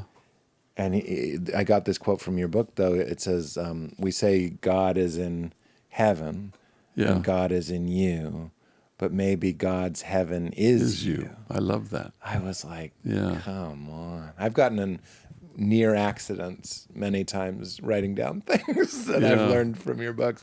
I think that one I love him. He's one of the greats. He also says, God protects me from nothing and sustains me in everything. Yeah, that was a shift. Yeah, for me too. Huge shift. Yeah. Because the reason I lost my faith the first time around was because my wife had an affair. My first wife had an affair. And I was like, what was all this no smoking, drinking, swearing, churching about? Exactly. I don't understand. Yeah. And I was like, but you make your bed in the depths. You are there. So while I was getting divorced, the Spirit of God, or whatever you want to say, I'm always with you and everything I have is yours. Yeah. There too. That's right. There too. Yeah, we don't spend much time on the other son, because that's what he says to the other son. But that's right. Homies will always just today they would say, God is good, and I go, first of all, who's saying that God is bad? And it's a setup. Yeah. Because I got this job. God is good. I was able to figure out how to pay my rent or whatever. God is good. I go, and if you hadn't been able to pull that off, you're stuck. Right. And you have to say, God is a jerk. Right. That's where I was. Yeah. I was like, well, if this is the deal, right. If I'm the favored son and nothing ever bad had really happened to me, and now this is happening, and you dotted your I's and crossed your T's, and this is what happened. What? I thought we had a deal. Yeah, that's right. That's exactly right. But you make that point about the mass emails that go out, and it's like all the stories of the people on 9/11 that got delayed, or they missed their train, or their alarms didn't go off. And it's like, but what about the 3,000 people who did go? Yeah. God didn't? That's kind of a stark thing to say, but what is this relationship we're setting up that God can be pleased and will bestow favor, and God can be displeased? Well, part of it is people are annoyed at random, and you go, it's random. And, but this is a conversation you have with gang members all the time where they just say, well, why did this happen? Shit happens. It's random. There's no rhyme or reason, Right. Or like miscarriages or all sorts of things that there has to be some kind of root. Yeah. And I think it's freeing to say there isn't. Yeah. I don't find that No, that's alarming. That's a big hurdle for me as well. Keep going, please. Yeah, well, I don't really know exactly, except, I mean, I come from a horrible, constant experience of mothers screaming into the sky and saying, "Why did God take my son?" And you want to go, "No, some pobrecito with a gun took your son, who was a hurting kid." Right. That's what happened. Right. But God is as brokenhearted as you are, obviously. Yes. More. But I don't know. I don't know how to address that. Well, Richard is good in terms of phases, and kind of, the first stage in life and the third. He talks about the third, but that's what happens is that everybody starts there. I don't know if you have to start there. We all think you have to. Cause and effect. Yeah. And help me find a parking spot. Yeah. And if my wife left me, you must not. Either you're not real or you hate me. Yeah. Which I don't know which it is. Or you were asleep at the wheel and oops. Yes. Really? Yeah. And I've been a faithful servant, Well, the idea, the way you phrase it is God is too busy loving you to have a plan. And I really like that. That's the way I would want to explain it to anybody. So I feel like an astronaut. I'm leaving the ship and I have the tether and I hope I can keep it together. But when we talk about God being perfect and God's inability to know subject to object, I know that sounds crazy. We know subject to object and we are animated by Christ or by the divine indwelling consciousness being. So here we are doing that. Right? Yeah. But God itself doesn't know subject to object. It's full of itself. It's complete. It's outside of time. So then you go, this was what I had to do. I go, so then God, in that sense, doesn't know about me or me looking for a parking spot. And that was sort of like a cold, like you missed the Jiminy Cricket God. Yeah. Are we saying the same thing? Oh, yeah, no, yeah, exactly. You go like, wait, another way to say it that's way better. God's too busy loving us, sustaining us, suffering as that mother screaming. Yeah. With, through, and as that mother, and as that child, and as the shooter, and as you, as in intimate and impersonal at the same time. That paradox. Yeah. That's a very Jim Finley, with, through, and as. With, through, and as. Yeah. Okay. He'll kind of, because it covers all the angles, Yeah. Where that's kind of the truth of the thing. But, it's just, it's enough. Did God want you to be a comedian? Did God want me to be a Jesuit? I go, I don't even know what that means. I just think stuff is accidental and random, and you go, oh, I like this. I'm getting life here. Yeah. I think I'm going to do this. Yeah. But then it's like, I've been called by God to do this. I go, I guess. I mean, people talk that way. Yeah. Yeah. Well, that's why I was surprised that you could get that email. I can listen to you, I can listen to Richard. Mirabai's not really in that tradition, but almost anybody quoting the Bible, I'm like, I have only issues with everything you just said. Yeah.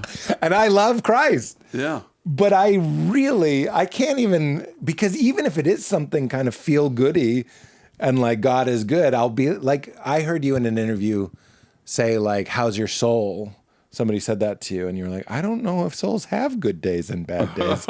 I feel like that moment is me talking to anybody about religion. I'm just like, I don't really buy just the premise of what you're saying. Yeah. I did an interview with somebody and they ended up being very Christian, I guess.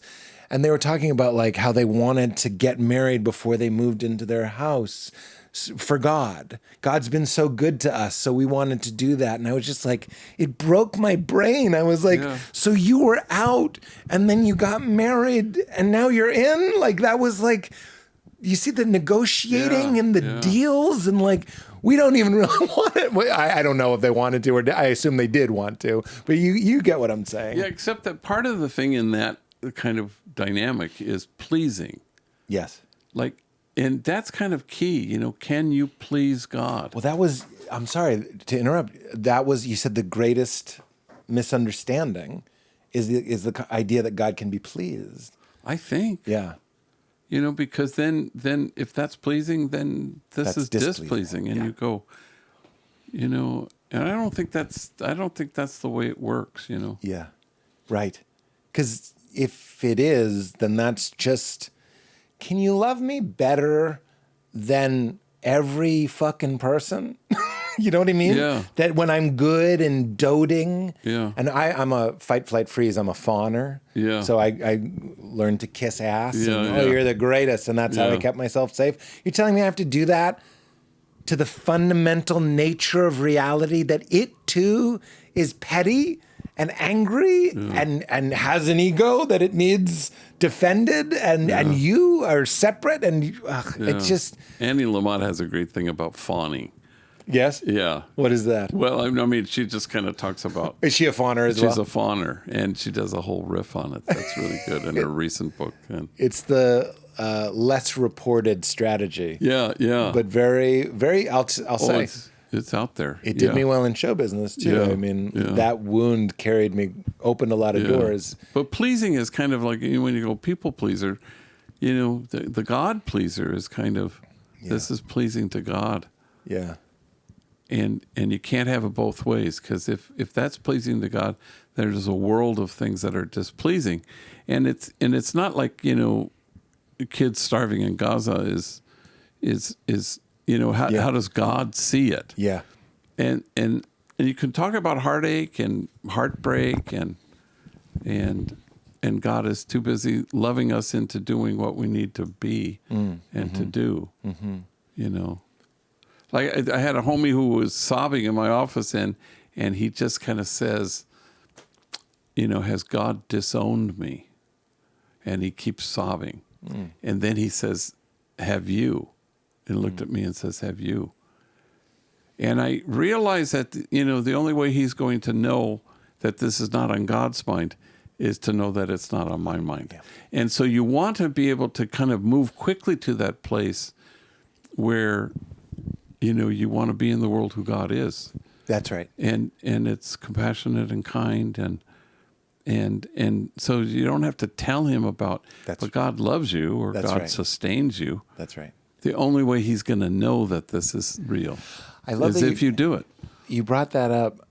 I went through a big Course in Miracles phase. Have you read any of A Course in Miracles? Yes, I remember. Did we talk about this? I know you've talked about it. Okay. Yeah. We could have a 9-hour conversation about it. I'm going to keep it real because tight. There's parts I was just reading it the other day, and who cares? It's great. It's great. It is great. Yeah. There's one aspect of A Course in Miracles that doesn't quite vibe with me, and it's this. It's that reality is a hiding place from God. We split from God. We thought we had killed God, so we created reality essentially to hide from God. So that's kind of the origin story. There's like a creation myth in that. Like hiding, and you're naked, and Adam and Eve and all that very stuff. Adam and Eve, yeah. Very, very like, if we created duality, it doesn't matter. And by the way, 99% of the text isn't about that. Yeah. So that's the one part that I don't love. I still read it, still love it. It's gotten a big impact on my life. And I thought of you as I was reading this. It was like, you are guiltless, and therefore you are invulnerable. And the best thing you can do is show others their guiltlessness by demonstrating it. Like if you want to know that you're forgiven, forgive. Yeah. If you want to know that you're loved, love. If you want to know that you're blameless, and Jesus touched that unborn, undying part of himself, and that's why he was not afraid. If you want to do that, show other people that they can't even hurt you. Yeah. That you know who you are. That to me is what the crucifixion is. It's like, okay, you got my body, right? Yeah. Okay. I'm demonstrating to you that you can't hurt me because I know who I am. So I wrote it. I don't have to read it to you. Nothing can touch you. Yeah. But when I see you doing the work, I sound like I'm on the Today Show, the work that you're doing. I'm just saying, when I see you in the world, I see a person who's going, I'm remembering who I am by remembering who they are. Does that sound right? Yeah, boy, absolutely. Okay, good. Yeah. because it keeps you also from the traps of everything, from fixing, saving, rescuing, to just seeing people, cherishing people, being confident in that, because we get into this thing of outcomes, how will this have a good outcome? And I think it kind of keeps us from progress, and always lacking confidence in the power that love never fails. And so that's not soft or cushy. That's the only thing that you can take to the bank, is that love, will never fail. That it is a watered garden whose water never fails. Yeah.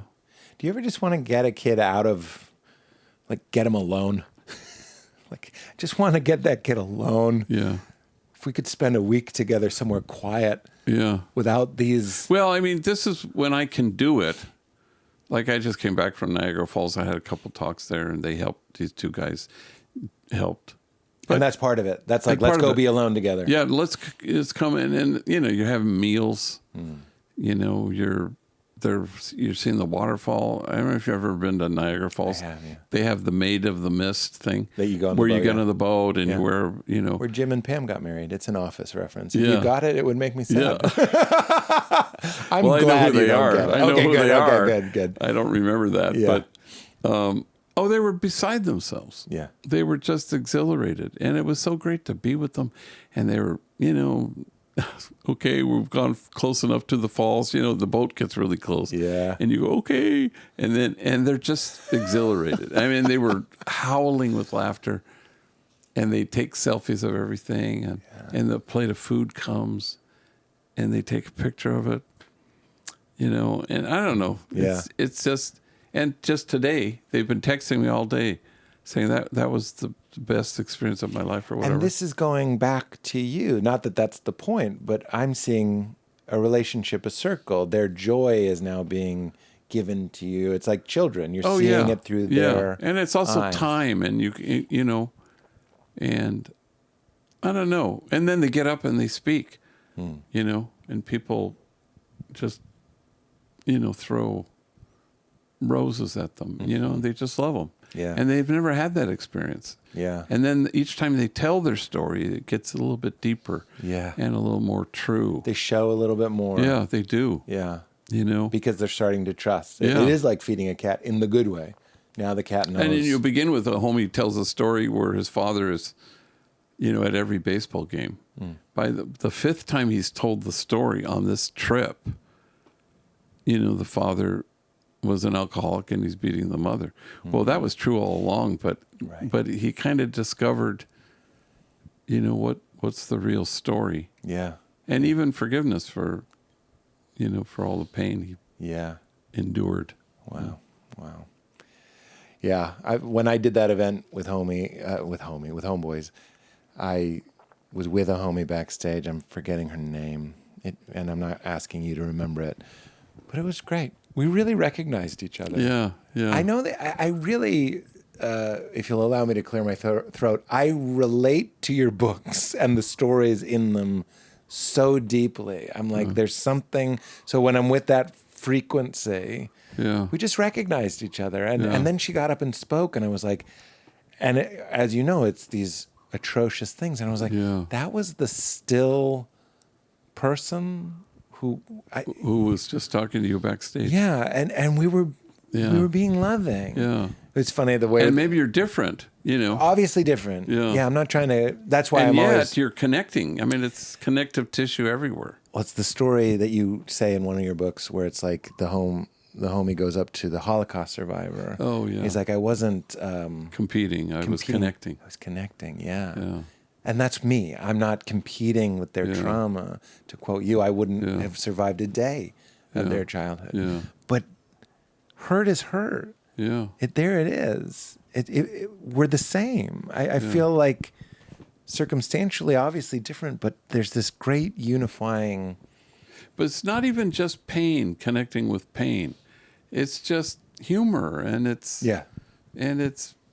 people want to be seen. Well, it's funny. The way we bonded is we were both backstage. I think we were both a little nervous. And some woman who worked for the venue came up and told us something, and she walked away. I don't know this girl. I didn't even know she was a homie, although, she had cornrows, and I was kind of guessing. And I went, this bitch. and she connected laughed, right away. And it was me, sonar pings. Yeah. It's all, my wife is always like, Pete's just pinging you. He just wants to know where you are and where the line is.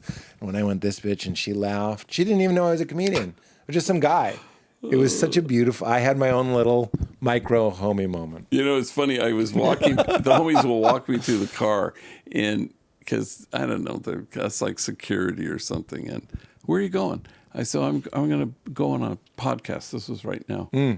And with Pete Holmes. And he's a comedian. And he goes, what's the name of the podcast? And I said, You Made It Weird. And I started to sing the song. I sang it to him, like 2 little verses. You made it weird. Reggie Watts. Yes. And so then he starts to write it down, Oh, my God. And then I got in my car, and I couldn't get the damn thing out of my head, And what do you call those? Like earworms or it's something? An earworm. Yeah. And I couldn't stop it. Then I started to do Christmas carols. Angels We Have Heard on High, just to get You Made It Weird out of my head. We're very. With all due respect. No, one of my earliest bits was sometimes the only way to get a song out of your head is to put another song in. And it didn't work that well, and I was like, "Oh, most people aren't having this problem. It's a certain kind of mind that just will No, I have it, but Me too. But he was so earnest too. He was writing it down. That's I'm so going to look it up. That was so sweet. Yeah. Well, will you allow one brief foray into non-duality? Because when Richard just did the podcast recently, and I was really trying to get his take on certain things. Like when Meister Eckhart says, the eye with which I behold God is the same eye with which he beholds me. Yeah. Does that resonate with you? Oh, yeah. Like there's one... We love Meister Eckhart. We do. Yeah. Well, so does Richard. I got it. This is also something I wrote down while driving, dictated. It is a lie, any talk of God that does not comfort you. Yeah. Hard to imagine that in that 500 years 1300s. ago. Yeah. 1300s. Yeah. I was That's quoting astounding. him to somebody, and somebody said, "Who's Meister Eckhart?" And I was like, I just guessed it was the 1700s. I was like, what he was saying? Yeah. 1300s. Yeah. It's crazy. Yeah. Well, you ever do that with Jesus too? You're like, these people... It was a crazy time in unenlightenment in the world. Yeah. And this guy is He's great. I love him. Yeah.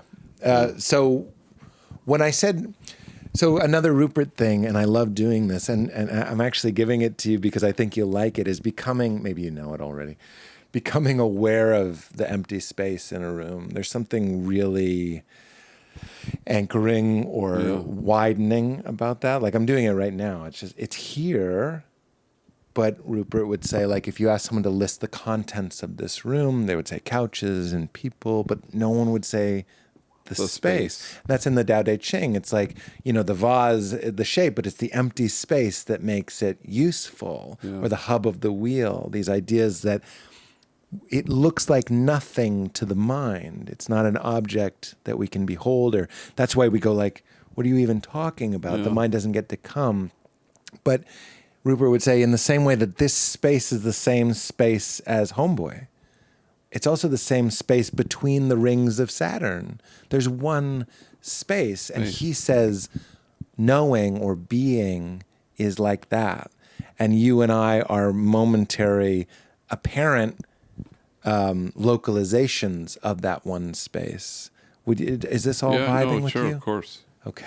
Yeah. No, it makes sense. Yeah. What I said to Richard, I go, is there only one knowing? And he goes, there has to be. Oh, there has to be. I think just before he went, did he come here to do it? He did we did one in person. We've done 2 on Zoom. Yeah. Because I was with him in Boston. Yes. And it was just such a joy to be with him. I know. And I think he said he was coming here We missed him. We were out of town, and he went through Ojai. He was going to do he Oprah. stayed, yes, and she's up in Santa Barbara, and he stayed at our house on his birthday. Oh, it was one of the sweetest. Yeah. And when he did my podcast, all he did, you should listen to it just for the love of it, is he's just going, "You're so good. Yeah. You're so good." I know. Talk about a guy who he wouldn't. It's not that he wouldn't take the bait. He just didn't need to go like, "Oh, I can spin that plate too." He'd just go, "Yes, that's it. Yes, right. Yes. Good. Yeah. And I was just like, what is this? No one does that. Yeah. In fact, going back to what you said, when I'm with him, I go, he's just giving people what they want. I don't mean as a people pleaser. Yeah. The example I always use is we're checking into a hotel. We went on this little road trip. We walk into the hotel, and he goes to the greeter. There's like a greeter in the lobby, and he goes, "There you are, always with your smile. Good to see you, Philip." And this guy is like on the verge of tears that someone is seeing him. Yeah. And he's brilliant at that. I mean, because it comes from the deepest core. Yeah. Well, you know what I asked him? I said, how much of that is a deep converted understanding of our shared nature, and how much of it is effort? And he was like, I don't know if he said 50-50, but he was like, it comes and goes. Yeah. And I was like, come on, he's the best. Yeah. He's even admitting like sometimes, I have to go like, be nice, be good, be kind. Yeah. He's trying to have that moment like I had with Leela at 45 seconds. What's the big deal? That's right. Yeah. But that's part of his practice. I mean, he's practiced. That doesn't mean doesn't cheapen fake. it. Yeah, it doesn't cheapen it. Yeah, but you want to be practiced. Yeah. You want to work at it. Yes. I think so. Otherwise, you fall into the places where we all fall into. Right. And we get self-absorbed again. We get drawn back into what about me? Yeah. Yeah. Well, that goes. I am mindful. We have like 5 more minutes, if that's okay. Yeah, sure. That's a great. It flew. I know. It for me, flies. it really flew. There's a clock on that wall. If you can't saw look my at it. eye, 12:53. I hope you're not stressed. No, I'm fine. Okay, good. I just, in conclusion, stupid. I take real issue with. We're talking about practice, right? And you did rightfully kind of sniff out that I'm going, is it fake? Is it effortful? Yeah. But isn't there something in my understanding of Jesus, his full humanity, he also made that effort. He also was practiced and choosing and seeing a choice and choosing love. And what I'm saying is, another moment I saw, somebody talked about touching the hem of Jesus's garment. Yeah. And Jesus goes, "Who touched me?" And the guy telling the story goes, "Of course Jesus knew who touched him." Yeah. I said this to Richard as well. I was like, we've turned him into Superman. He knows who touched him. He knows everything. He's omniscient. He's flawless. He's never lost the day in the temple. That had to be right. When he had the bullwhip, that had to be okay. Yeah. Just in our final moments here, do you see Jesus being like us in making these efforts and feeling annoyed, feeling lost, feeling... Yeah, I mean, I think there are a lot of more examples in the gospel, where he's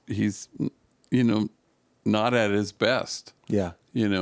Well, even, dogs eat the scraps under the table. That whole scene where you go, oh no, Jesus, you went there? What are you, Yeah. where he didn't catch himself. Right. So there are those moments. But I always like the touching the hem of the thing. He's not, nobody's saying, oh God, well, he knows everything. He knows what woman. And they also say, there are thousands of people here touching you. Mm. Right, that's right. And who is it that, of course, how are you going to, nobody's going to know. And for me, it's always about, kind of relational wholeness. He wants to know who the person is. Right. In the sense that have a relationship, be in relationship with That's this person. the real stuff, though. I That's think. dense right there. Yeah. The question, who touched me, is dense and juicy, to use our Yeah. word.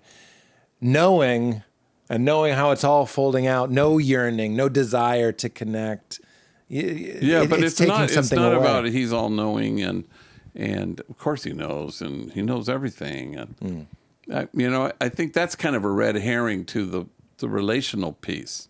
Yeah. Where he just doesn't. He wants to know people. Yeah. And again, that's kind of a filter that maybe you put on the thing, and maybe it's true, maybe it isn't. Works for me, and that helps me to want to be in relationship. Yeah. And be wholly in relationship. But the question wasn't like a weakness, like he didn't know something. Yeah. The question is the yearning of. That's right. I want connection. I want kinship. I want compassionate belonging. But it's also a projection years later where they go, he has to know everything. Right. And that's they're doing the best they can. Yeah. And sometimes they're off, and they would be off in that moment, I think. Yeah. Whereas Jesus is just trying to connect, only connect, wherever that's in some novel. Yeah. It just says only connect. That's the first sentence of a paragraph. Yeah. Wow. Anyway, I love being with you. I love being with you. There were so many things we didn't get to, and I just wanted you to see all the notes. And we didn't even... Actually, we did cover a lot of these, and that's great. Good. Thank you for being here. Yeah. Thank you for writing another book, because last I saw you, you said you were done. Yeah. And this last one is a real gift. Yeah, but I am done now. You can be done now. Richard said he was done too, Yeah, and he just but he put was out with Universal Christ. But he put out 2 since then. Yeah, yeah. So you have one more at least. Yeah, no, I don't think so. No more books. Read my lips. As silly as it is, will you say keep it crispy? It's just how the guest signs off the show. You say keep it crispy. Keep it crispy. I remember that. That's right. Yeah. You made it weird. You made it weird.